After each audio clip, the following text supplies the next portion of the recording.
فاسألوا أهل الذكر إن كنتم لا تعلمون۔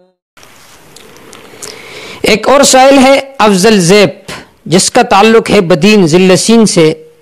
اس کا سوال یہ ہے کہ بیوی کے پیچھے طرف سے، یعنی بیوی کے پچھلے شرمگاہ میں اپنی خواہش کو پورا کرنا، کیا اس سے نکاح ٹوٹ جاتا ہے یا نہیں؟ سب سے پہلے اس کا مختصراً جواب تو سنیے کہ قصدن اور ارادتن بیوی کے پچھلے شرمگاہ میں اپنی خواہش کو پورا کرنا یہ گناہ کبیرہ ہے، یہ بہت بڑا گناہ ہے۔ اور دوسرا کہ اگر کوئی آدمی قصدن اور ارادتن یا نسیانن اس طرح کام کرے، اس سے نکاح نہیں ٹوٹتا، نکاح برقرار ہے، لیکن ہے یہ گناہ کبیرہ، کیونکہ قرآن مجید میں اللہ رب العزت کے ارشاد ہے نساؤکم حرث لکم فأتوا حرثکم، کہ تمہاری بیویاں یہ تمہارے کھیت ہے، فأتوا حرثکم اپنے کھیتوں میں جاؤ، انا شئتم یہاں پر ان کیف کے معنی میں کیف شئتم جس کیفیت سے تم چاہتے ہو، یعنی کیفیت میں آپ کو اختیار ہے، چاہے قیامن ہو، کھڑے ہو کر ہو، قعودن ہو، بیٹھ کر ہو، مستجعن لیٹ کر ہو، لیکن محل ایک ہونا چاہیے جو ہے قبل، دبر سے اپنے آپ کو بچانا چاہیے۔ اب یہاں پر دیکھیے اس آیت میں اللہ رب العزت نے بیوی کو حرث فرمایا، فصل، تو ظاہر بات ہے اولاد کہاں سے پیدا ہوتے ہیں؟ قبل سے پیدا ہوتے، آگے طرف سے پیدا ہوتے، پیچھے سے نہیں ہوتے۔ لہٰذا اس آیت کے دلالت النص سے بھی اپنے خواہش کو پچھلے شرمگاہ میں پورا کرنا، اس کی حرمت اس آیت سے بھی ثابت ہوتی ہے۔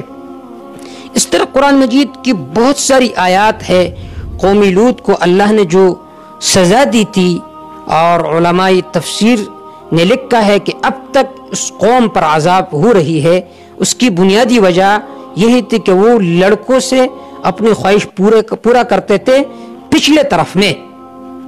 اتأتون الذکران من العالمین وتذرون ما خلق لکم ربکم من ازواجکم، اے تم لڑکوں کے پاس آتے ہو پیچھے کی طرف سے، تو یہ جو دبر ہے، پچھلی شرمگاہ ہے، یہ تو گندگی کا جگہ ہے۔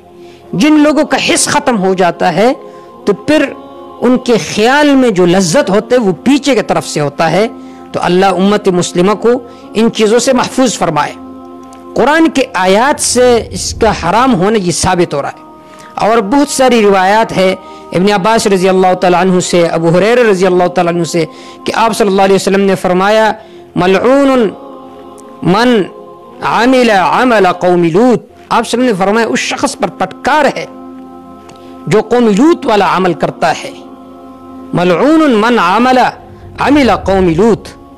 اسی طرح ابن عباس رضی اللہ تعالیٰ عنہ سے روایت ہے ان رسول اللہ صلی اللہ علیہ وسلم قال، کہ آپ صلی اللہ علیہ وسلم نے فرمایا لا ينظر اللہ عز وجل الى رجل، اللہ اس شخص کو رحمت کے نگاہ سے نہیں دیکھتے، اتا رجلا او امرأة فی دبرها، جو کسی لڑکے کے پاس یا اپنی بیوی کے پاس آتا ہے پچھلے شرمگاہ کی طرف سے، تو اللہ قیامت کے دن اس کو رحمت کے نظر سے نہیں دیکھیں گے۔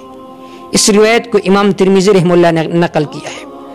اور اشباہ میں ہے حرمتها عقلیہ، یہ پچھلے شرمگاہ میں اپنی خواہش کو پورا کرنا یہ حرام ہے قرآن کی نصوص سے اور احادیث کی نصوص سے، اس سے ہٹ کر اس کی حرمت عقل سے بھی ثابت ہوتی ہے۔